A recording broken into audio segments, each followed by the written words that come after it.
Hello friends, welcome to రుచి వంటిల్లు. ఈరోజు మనం కొత్తిమీర నిల్వ పచ్చడి చాలా టేస్టీగా ఎలా తయారు చేసుకోవాలో చూద్దాము. ఈ పచ్చడిని మనం చాలా సింపుల్గా ప్రిపేర్ చేసుకోవచ్చు.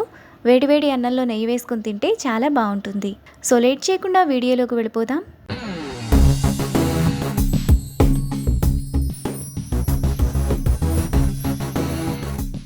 ముందుగా కొత్తిమీర పచ్చడి చేసుకోవడానికి 2 పెద్ద కట్టలు కొత్తిమీరను 3-4 సార్లు బాగా కడిగి కొద్దిగా సన్నగా కట్ చేసుకోవాలి. కొత్తిమీర కాడల్ని కూడా తీసుకోవాలి. కొత్తిమీర కాడల్లో ఫ్లేవర్ ఎక్కువ ఉంటుంది, టేస్ట్ చాలా బాగుంటుంది. తరువాత 20 ఎండుమిరపకాయలను తీసుకోవాలి. ఈ పచ్చడిలో ఎండుమిరపకాయలను మీరు తినే కారాన్ని బట్టి వేసుకోవచ్చు. ఇప్పుడు 1 టేబుల్ స్పూన్ జీలకర్ర, 1 టేబుల్ స్పూన్ పచ్చిశనగపప్పు, 1 టీ స్పూన్ ధనియాలు, 1 టేబుల్ స్పూన్ నువ్వులు తీసుకొని పక్కన పెట్టుకోవాలి. పెద్ద నిమ్మకాయ సైజంత చింతపండుని వేడి నీళ్ళల్లో నానబెట్టుకొని పక్కన పెట్టుకోవాలి. ఇప్పుడు స్టవ్ మీద ప్యాన్ పెట్టుకొని అందులో 1/2 టేబుల్ స్పూన్ ఆయిల్ వేసుకోవాలి. ఆయిల్ వేడైన తర్వాత పచ్చిశనగపప్పు, ధనియాలు, జీలకర్ర, 1/2 టీ స్పూన్ మెంతులు, ఎండుమిరపకాయలు, గుప్పెడు కరివేపాకు వేసుకొని మీడియం ఫ్లేమ్లో దినుసులను మాడిపోకుండా ఫ్రై చేసుకోవాలి.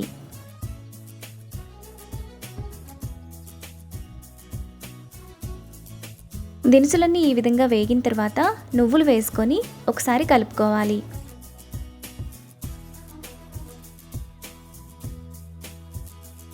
దినుసులన్నీ వేగిన తర్వాత స్టవ్ ఆఫ్ చేసుకొని వాటిని ఒక ప్లేట్లోకి తీసుకొని పక్కన పెట్టుకోవాలి.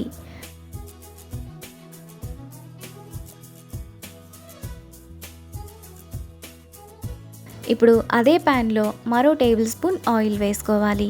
ఆయిల్ వేడైన తర్వాత ముందుగా మనం పక్కన పెట్టుకున్న కొత్తిమీరను వేసుకోవాలి. కొత్తిమీరను మీడియం ఫ్లేమ్లో కొత్తిమీరలో ఉండే వాటర్ అంతా ఎగిరిపోయి మనం వేసుకున్న ఆయిల్ అంతా సైడ్స్కి వచ్చేంత వరకు బాగా ఫ్రై చేసుకోవాలి.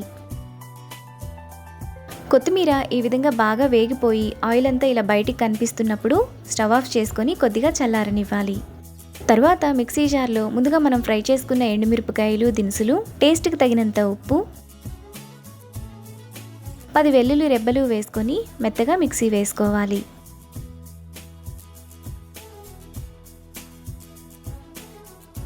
ఇలా వేసుకున్న తర్వాత అందులో ముందుగా మనం ఫ్రై చేసుకున్న కొత్తిమీరను వేసుకోవాలి. ఇప్పుడు మూత పెట్టి ఒకసారి మిక్సీ వేసుకోవాలి. ఇలా వేసుకున్న తర్వాత చింతపండును నీళ్లతో కలిపి వేసుకోవాలి. ఇప్పుడు మూత పెట్టి కొంచెం బరకగా మిక్సీ వేసుకోవాలి. కొత్తిమీర పచ్చడిని ఇక్కడ చూపిస్తున్నట్టు ఈ విధంగా కొంచెం బరకగా వేసుకుంటే టేస్ట్ బాగుంటుంది. ఇప్పుడు ఈ పచ్చడిని పక్కన పెట్టుకోవాలి. కొత్తిమీర ఫ్రై చేసుకున్న ప్యాన్లోనే 4 టేబుల్ స్పూన్లు పల్లి ఆయిల్ వేసుకోవాలి. ఆయిల్ వేడైన తర్వాత 1 టేబుల్ స్పూన్ తాలింపు గింజలు వేసుకొని ఫ్రై చేసుకోవాలి. ఈ పచ్చడికి పల్లి ఆయిల్ అయితే టేస్ట్ బాగుంటుంది. పోపు దినుసులు వేగిన తర్వాత 2 ఎండుమిరపకాయలు, 1/2 టీ స్పూన్ ఇంగువ, 10 కచ్చాపచ్చాగా దంచిన వెల్లుల్లి రెబ్బలు, కొద్దిగా కరివేపాకు వేసుకొని ఫ్రై చేసుకోవాలి. తాలింపంతా వేగిన తర్వాత ముందుగా మనం పక్కన పెట్టుకున్న పచ్చడిని వేసుకోవాలి. ఇప్పుడు పచ్చడిని తాలింపులో 3-4 నిమిషాల పాటు మీడియం ఫ్లేమ్లో ఆయిల్ అంతా సైడ్స్కి వచ్చేంత వరకు కలుపుకోవాలి. పచ్చడిని ఇంతసేపు కలుపుకోవడం వలన మనకి పచ్చడి ఎక్కువ రోజులు నిల్వ ఉంటుంది.